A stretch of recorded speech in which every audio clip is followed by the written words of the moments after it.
listening to the Worst of the Worst podcast. Today we're recording online again. We have John online. Hey. And we have Matty online as well. What's going on? John's in the same country as me at the moment, but Matty's in a different country, if you can even call it that. It's basically just a glorified cold island. Yeah, country's a strong word. It is, but you're welcome for this fucking glorified island, by the way. You two pieces of shit wouldn't even exist. So, seeing as we're talking about the paranormal, have either of you ever had a paranormal or supernatural experience? Nah, I'm way too smart to buy into any of that bullshit.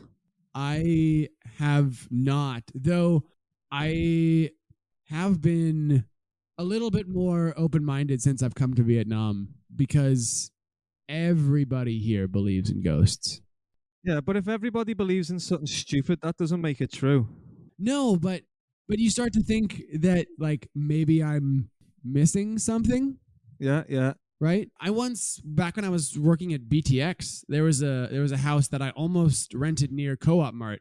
And it was kind of an old and creepy house. It wouldn't have worked. It was right next to the train station anyway, right next to the train tracks, I should say, even closer than I am now. But it was an old and creepy house, right? You could tell. And the previous renter had left, like, probably due to COVID, but just like sort of just up sticks and moved, right? Like without any notice. And I was really into it because it was cheap and well furnished. And the girl I was seeing at the time was like, I think this house is haunted. I think it's haunted and I'm not going to stay here if you get it. So the ghosts prefer old houses, do they? Is it the architecture? The ghosts are tied to their spot, homie. Oh, right. So why is that? Why is it? Why can't ghosts move like? I don't know. That's a really good question. Why can't I've heard ghosts can be tied to people. Like, there's been stories, air quotes, of people having negative spirits follow them around. You know, weird shit happens to them, no matter where they are. Oh, Matt, tell me how many ghosts you've seen. I can see you dying too. Oh, no, dude. Doesn't Connor think his house is haunted? Actually, speaking of our friend Connor, that is probably the only weird story, but like, I'm also a skeptic, so I actually don't even fully believe it. But it was either a shared delusion or it was real, and I like to think it was real, even though I don't believe it really happened. Even though I'm pretty sure it's a shared delusion. Even though I'm pretty sure it's a shared delusion. So no, we were at our mate's house, and there was another friend with us, and we went out for some context, our shared friend lives on a farm.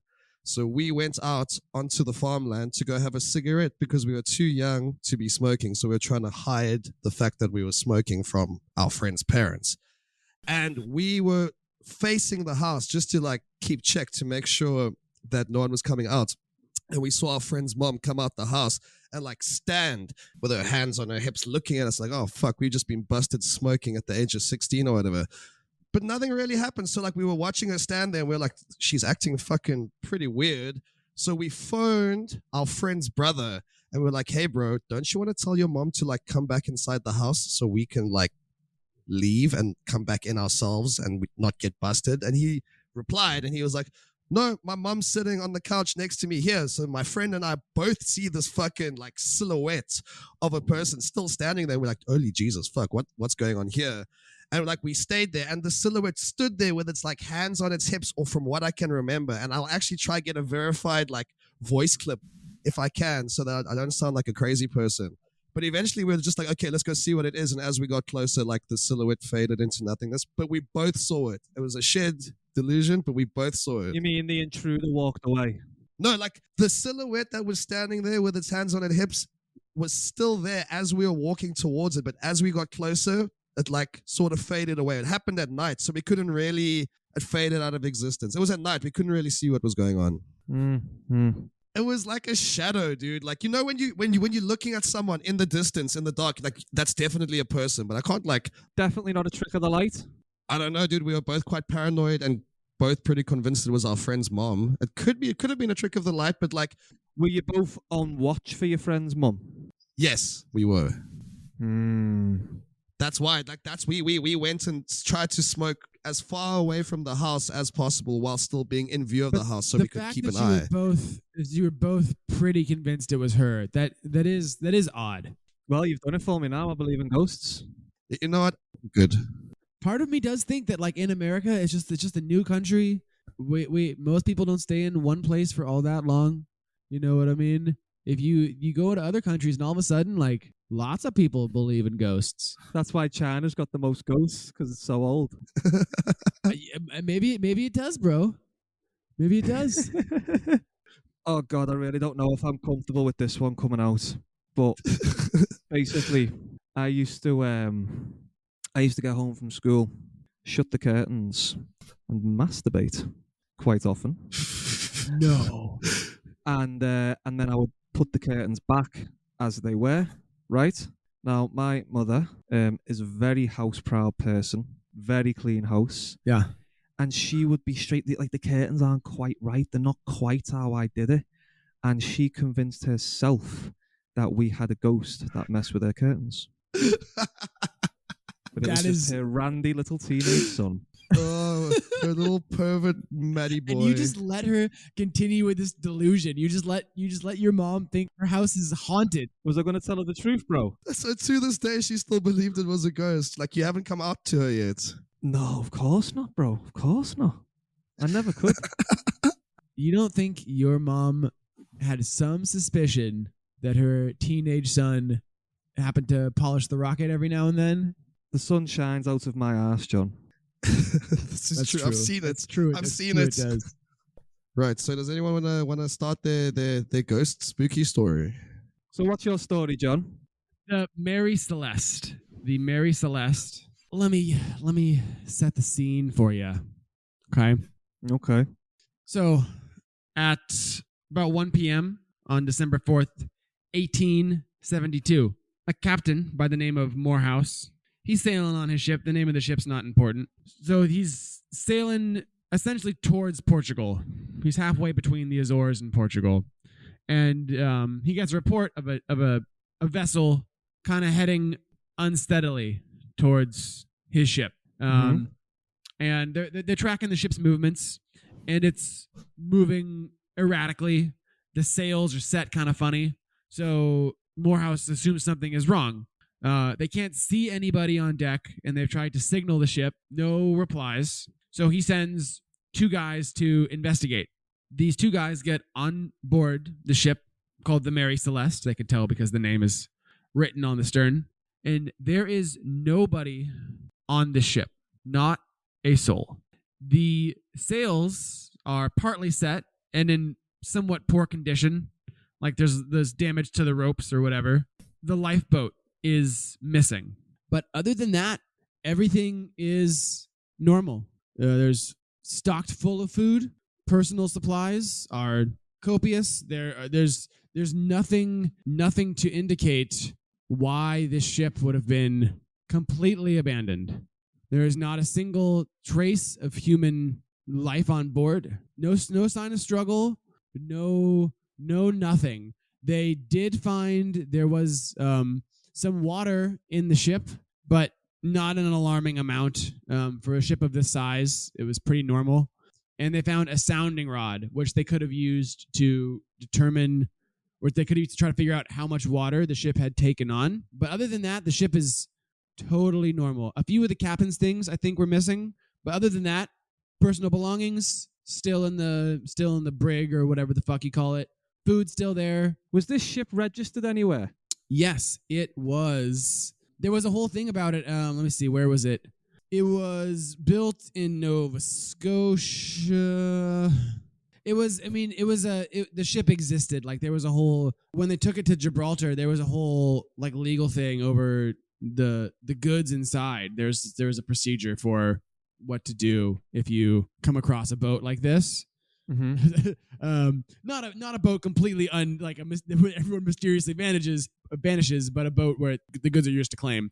And one of the judges suspected insurance fraud, but there was no sign. The captain, who would have theoretically had to be in on the fraud, he left a son and wife in the States that he never came back for. Yeah, because surely if it was insurance fraud, someone would have to have claimed the insurance, but obviously he's missing, so he couldn't have. Well, the owner could have claimed the insurance. It was the owner of the ship. But I see. Again, how could you somehow get everybody off of the boat? They never found anybody from the boat. So we know that lots and lots of people got in this boat. Yeah, we know those people's names, Yes. and they all just vanished. There was never a sign of them ever again. So if that's insurance fraud, it's a pretty one. It's both really thorough and pretty stupid because this became international news. This boat where everybody just fucking vanished. If you were trying to do a fraudulent activity, you wouldn't be that, like, why would you do something so outlandish? So this ship, after searching it, realizing that the cargo, everything is still on it except for the passenger, except for the crew, right? Like the ship is literally completely functional. The only thing that it doesn't have are people to man it. Don't ships usually have like a ship log or a captain's log? Yes, or they do. And this, the last log was on the 25th of November, so about 10 days prior. And all was Gucci. Everything was above board. All was Gucci. Ah. Lifeboat was missing. Lifeboat was missing. So could these people have fled from something? Like, I'm just thinking pirates or something. Like they're fleeing from someone, but then I suppose they would have stole stuff from the ship. Yeah, pirates would have looted it, right? Pirates would have looted it. And you wonder why they didn't. I mean, it says that there was pretty much full supplies, but you know, who knows? I'm sure they took something. They had to take something with them. What if it was mermaids? You know, mermaids like to sing to. It could have been. It could have been like sirens. Sirens, yeah. Yeah, could have been. So they think the ship was carrying some sort of alcohol, some sort of like flammable material. And the best argument that I've heard that's not aliens is that the ship took on some water and they misjudged how impacted the ship itself was. And they were afraid that the alcohol would like explode basically with like toxic fumes. That's the best argument I've read. Could that lifeboat have fit the whole crew, everyone on board? It's unclear. There's only one for the whole boat, but then again, like it's not like they took a lot of safety precautions in the 1870s. So I would assume it had to fit everybody, right? Because if it didn't fit everybody, why wouldn't you just stay on the fucking boat?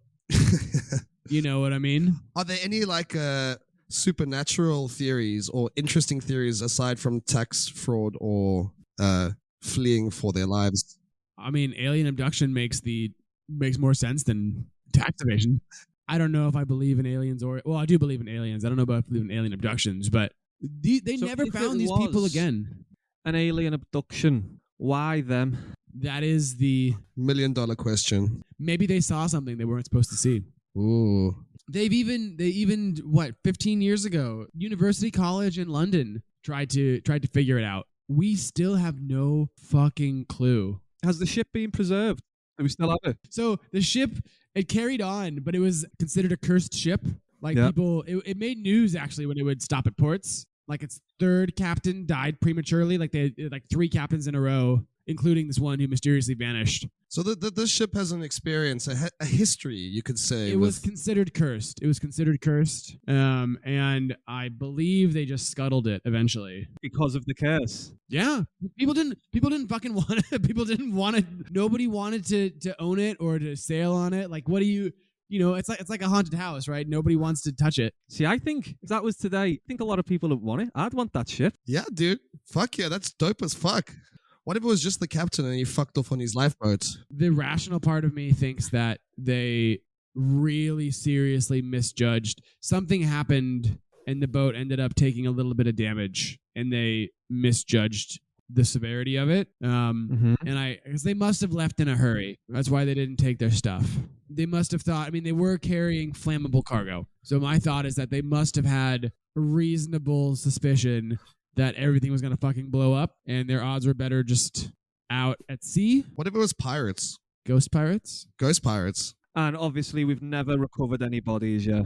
We never found any of these people again. But you wouldn't, would you, if you're at the bottom of the ocean? No, you wouldn't. But hard for me to know because I'm not a fucking sailor in the 1870s. But they must have thought that they could get somehow to safety. I don't think you wouldn't get off at this lifeboat to die a miserable death at sea. Unless you thought your death was certain on the ship, though. Better a tiny chance than no chance. Yeah, but even then, wouldn't you rather fucking die like that? I don't know. It depends what was going on. It depends what they saw. If the pirate one's weird, maybe the pirates approached them for whatever reason, decided not to loot the boat because, I don't know, You felt like being nice.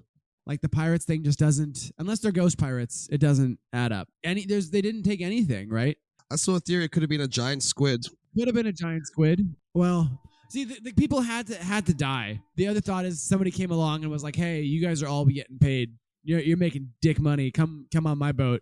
We're gonna do some cool shit. Fuck this boat." Yeah, fuck that boat. There's a lot of unanswered questions with yours. So my story, unlike John's, something actually did happen other than just like nothing happened and we're just trying to fill the gaps. So with mine, something happened, bro. People disappeared. You were disrespecting the captain and crew of the Mary Celeste. I mean, he wasn't a very good captain. You're disrespecting them. Doesn't a good captain go down with his ship? Not this guy. Not this guy. Well, there you go. That's one strike. So I'll give you a bit of context. September 1994. This is the Ariel school phenomenon. So basically, there'd been a lot of UFO sightings 2 days prior to this. A local radio show ended up taking the calls, and there was a lot of calls in. And then, September 1994, a group of children in a rural area in Zimbabwe who attended the private school. So these were wealthy white families. So like Matt's cousins, basically. Yeah. That's sweet that you think I'm wealthy. That's very, very nice of you. Thank you. Cousins, man. Cousins. Everyone's got wealthy cousins. Yeah, you're the smelly poor cousin. Yeah, everyone's got poor cousins too, Yeah. So these kids, aged between 6 and 12, playing outside. All the teachers are inside having a meeting, so they were unsupervised. And a UFO landed. What? So it landed on the school property? It landed on the property, and aliens got out and telepathically communicated an environmental message to these children, told them that we're not looking after the world well enough, that technology is not our friend. So a lot of the kids ran away, but a lot of them stayed. And they went back into the teachers, told the teachers the story. The teachers didn't really know what to do with it. Kind of, I think dismissed it a little bit, or just as you would, just didn't really know what to do. And then all these kids then went home and told their parents. And then their parents come back into school and discuss it. And then it becomes a bigger thing. And then you get in all these different, like there's a Harvard professor of psychiatry comes over to interview them all. There's some, I think, like just some people who are like UFO buffs and love this stuff come down to interview them. And basically what you've got is 62 children with either the same or a very similar testimony. So there are some differences between them. Some kids only claim there was one UFO. Some kids claim there was a few. Some kids claim there was only one alien. Some kids claim there was a few.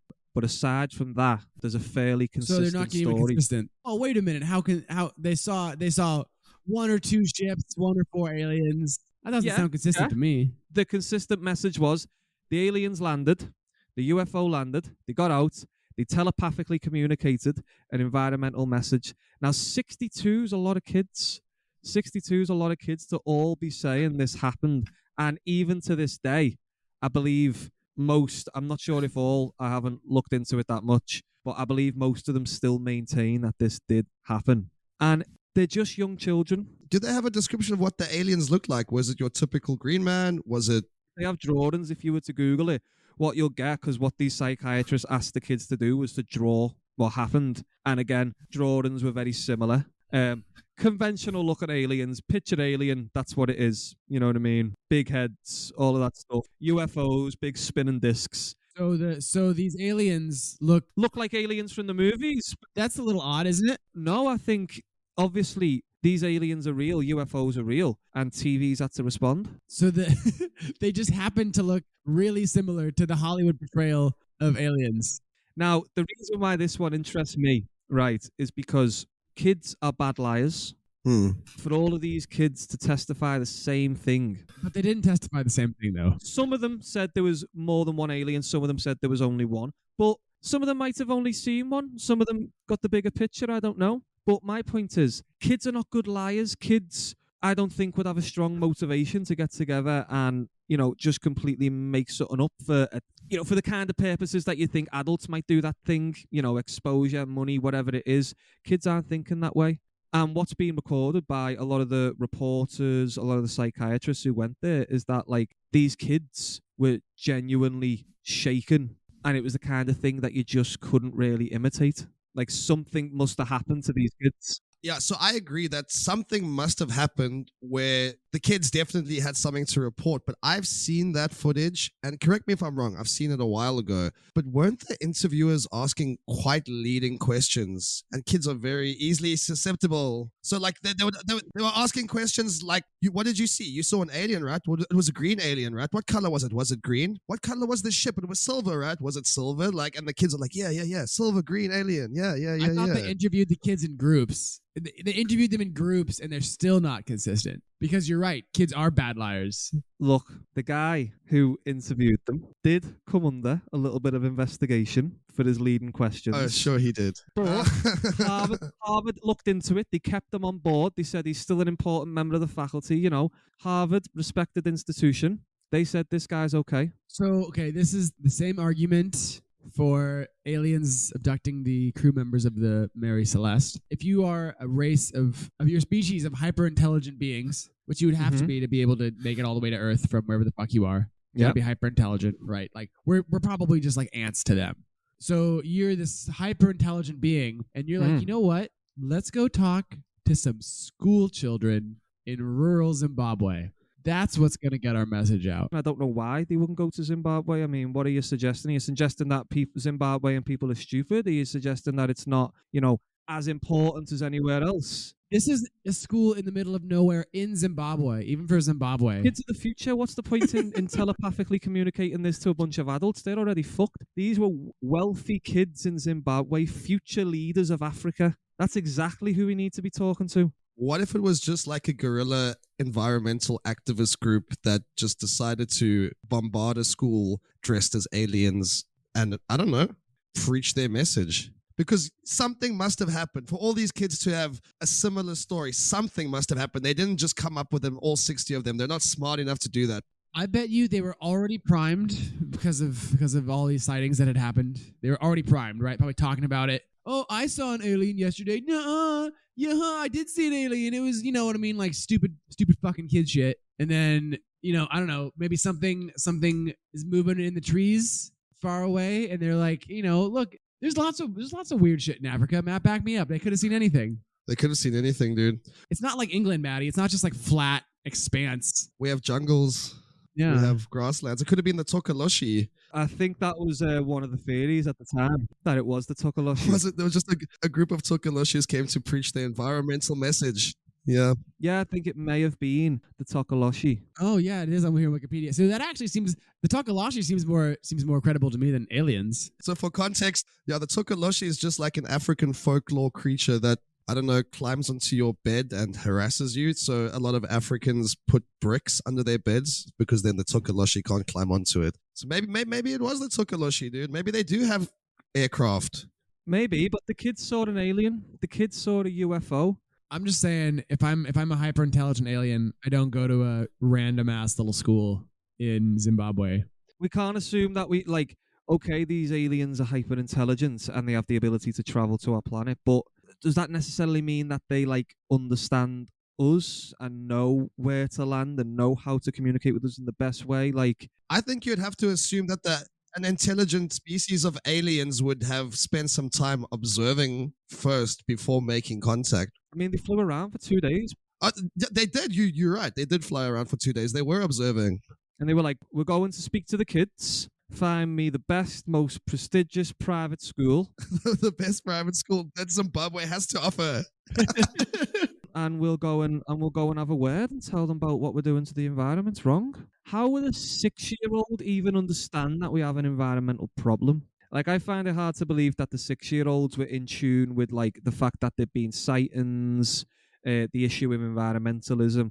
For them to come out with that, it's pretty interesting. We would need to see more of the interviews, because I would love to see how many of those kids. Look, I mean, the interviews are contaminated, right? The whole point is these are contaminated interviews, right? So even if the kids did see something, which they probably did, maybe with the Tokoloshi, who knows? The interviews are contaminated, right? But why did they choose the rich white private school? Why did they choose a rich private school? I mean, that's obvious, isn't it? A rich white private school. Are you doubting rich white people? I'm doubting why the aliens chose the one white school in a country called Zimbabwe. According to this article I'm reading, some children said they didn't see anything at all. Yeah, bro, but those kids are fucking liars. I thought you said kids are bad liars. Yeah, they're fucking bad liars. And a lot of them ran away. As soon as they saw the UFO landing, they ran a mile.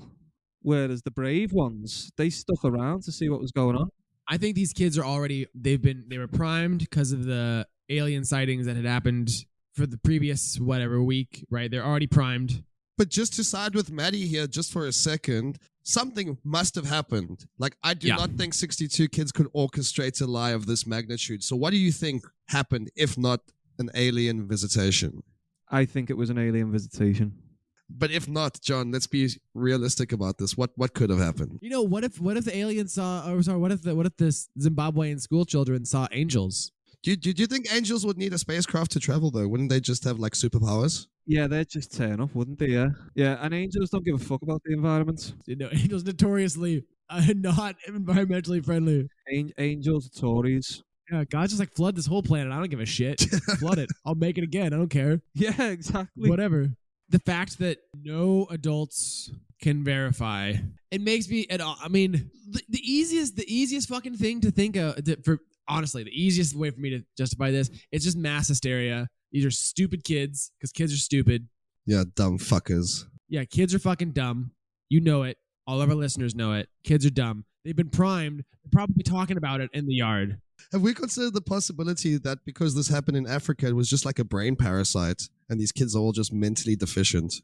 See, you have to say that, Matt, because Matty and I can't say that. As an African, I think you have a little bit more leeway. As an African, it's how I start every sentence. They're just African. They got some parasites in the brain. That's just how they are. That's just how they are. You can't trust them. They got brain parasites. That's another plausible explanation. So we got brain parasites, and we just got mass hysteria. Here's a theory. These kids are running around outside, being stupid little kids, as kids do, right?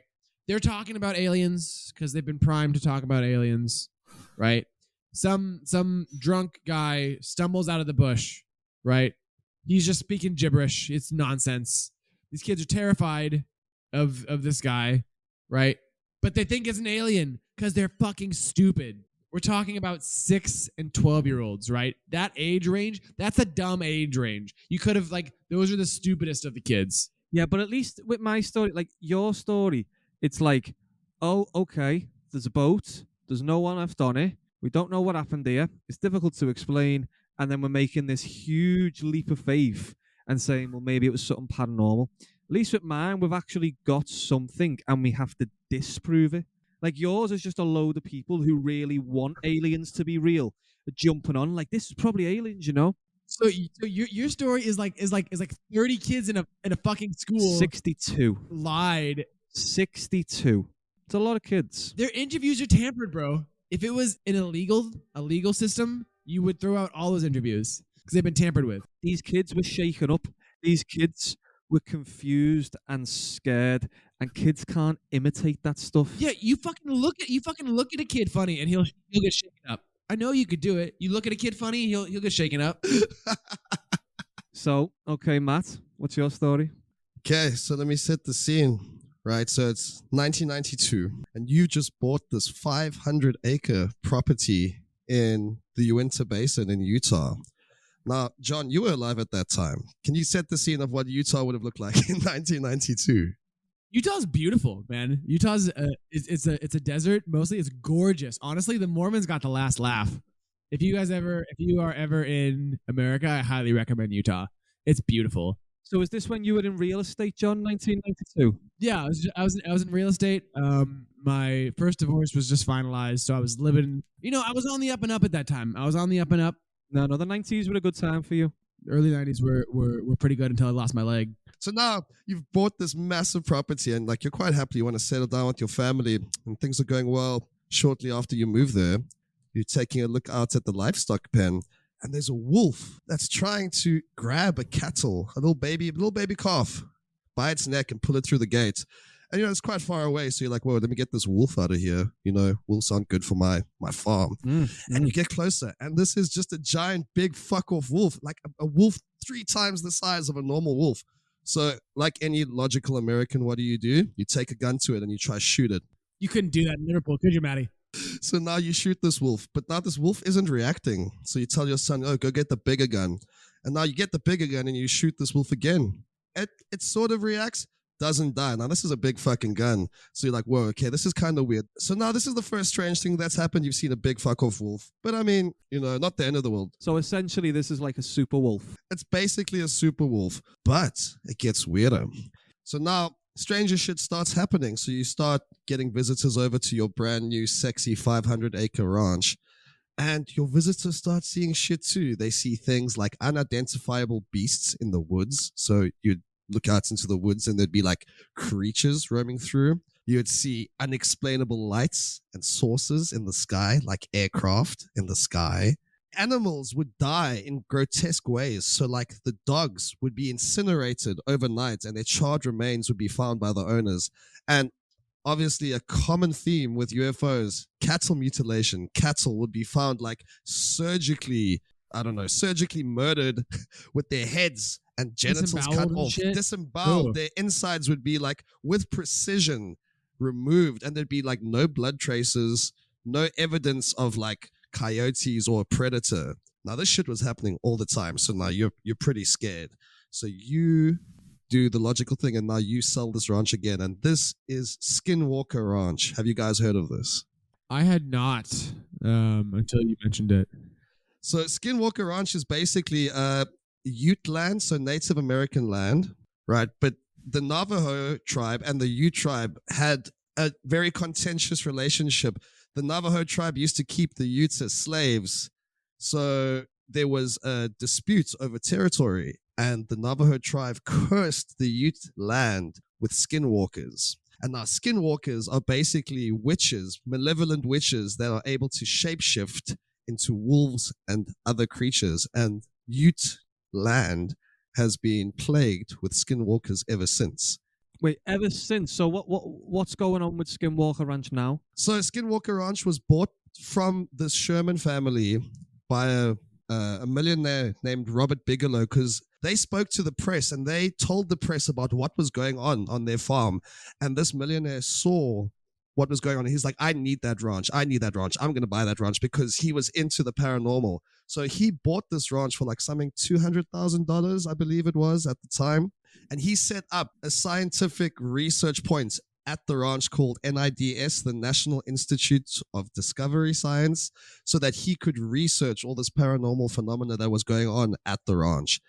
And basically what people theorize is that aside from the skinwalkers, another theory is that this is like a thin veil to another dimension. Like there's a gateway into a parallel universe. And this is why all this weird shit keeps happening here. Researchers have seen weird shit too. They've seen, they were doing an experiment once out on the farm and they saw like a humanoid looking creature up in the trees with yellow glowing eyes looking down at them. And a bunch of people can corroborate this. And one of the researchers shot at it and it disappeared. But under the tree in the snow, there was a massive footprint with talons on it, similar to like a raptor, like a dinosaur. Whenever I hear weird sightings like that, my first thought is always it's a big cat. It's a big cat of some sort. A big cat do they have big cats in Utah? Yeah, mountain lions. Yeah, I mean, it sounds like it could have just been some typical predators. Okay, so yeah, we got big wolves and big cats. What about the floating lights in the sky? Visitors to the ranch, researchers, different owners of the ranch, people in the Uinta Basin, people in the area have all corroborated seeing floating lights in the sky and weird shit happening. Apparently, the Uinta Basin is a hotbed for paranormal activity. Both of your stories are, some people said they saw weird shit. Both of your stories. Some people said they saw weird shit. My story is people fucking disappeared and we don't know where they went. My story is that a millionaire bought a whole fucking ranch to research the weird shit that was happening and is being documented. Well, where's his evidence then? He's got all of this. He's been researching it.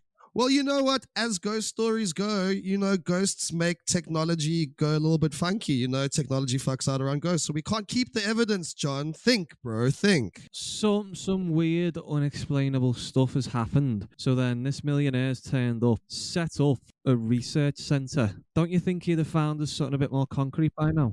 Dude, ghosts know when they're being watched. Aliens know when they're being watched. They don't want to be documented. They can hide. What's a 500-acre property? Shit's not happening all at the same place at the same time. So what's come out of the National Institute of Discovery Science then? Have they made any significant finds? I was I was hoping you weren't going to ask that question because in the 10 years he owned that ranch, there's no concrete evidence. But then it was bought by another millionaire, and now he's spent more money into researching it. And now there's even a show on the History Channel, which we all know is a very accurate reality TV show. They've got a History Channel that's now got 3 seasons of the Skinwalker Ranch, and there's like video evidence of lights, video evidence of technology fucking out. Apparently, they've got video evidence of cattle mutilation, not it being mutilated, but the evidence is there. Weird shit's happening. Money's being spent. Don't say money laundering. I know that's the next thing someone might say. According to Wikipedia, the family that owned Skinwalker Ranch before Bigelow, they owned it for 60 years. And they were okay? Never saw anything. Yeah, and then the nut job turned up. And then this nut job turns up. He wants to get famous. So I think your timeline's a little off there. It's the family before the Sherman family that owned it for 60 years. Then the Sherman family owned it for a handful of years, and they were terrorized on their farm before Bigelow bought it. And this is cursed land, but they didn't mind the people living there for 60 years. It sounds like it's the Shermans' fault. Maybe the Shermans were racists. Yeah, maybe the Shermans have got some questions to answer. I think the Shermans are the culprits here. Does your History Channel show talk to the Shermans? That's who I'd be talking to, first off.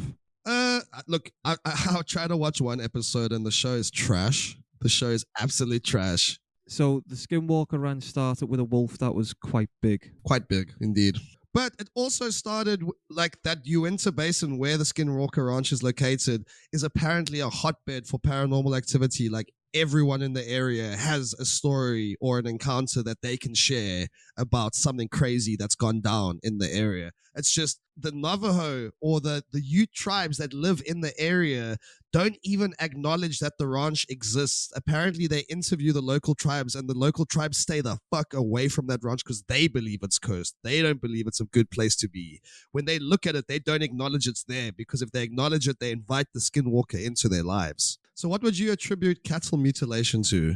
Can we rule out that this is a hoax, that the people involved weren't doing this themselves? I think we can rule it out that it's a hoax because there's so much money that's been invested into this property with little return. Little return. There's no financial motive that they can make from this property. It's just an empty big fuck of land that's not being used for anything except research into the paranormal. Why do aliens want to disembowel cows? See, if it's a common theme among aliens, that makes me believe it less, because then it's the whole, like, this is what aliens do, isn't it? We don't know what aliens do. We're just going off what we've seen in sci-fi and stuff like that. Maybe it's what Matt said earlier. It's a place where the fabric between realities is thin. Absolutely. There's also been apparently reported sightings of poltergeists on the property. One of the foremen that lives on the property has claimed to have seen a skinwalker, a humanoid wolf-like shape in the distance with glowing red eyes. Sounds fucking awesome. So much money has been invested into this that like they wouldn't be putting hundreds of thousands of dollars into researching something that is so clearly bullshit. There must be something going on. That money's private money, yeah? It's not government money. No, it's not government money. So, like, just because the money's being invested, that's just because some guy thinks it's worth investing in. That guy could be absolutely off his head. If the government would invest in this money, then I'd say, okay, yeah, they wouldn't do that for nothing.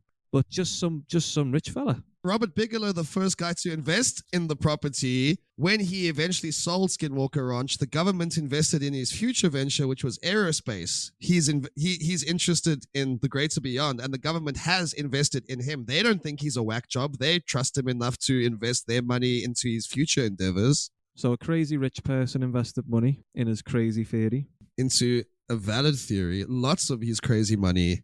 Wouldn't you want to invest money into something that's going to bring a return instead of just fucking throwing money at ghosts for no reason? I have heard a theory that most of the UFO sightings that people talk about really is just military tech that the Pentagon wants to keep under wraps.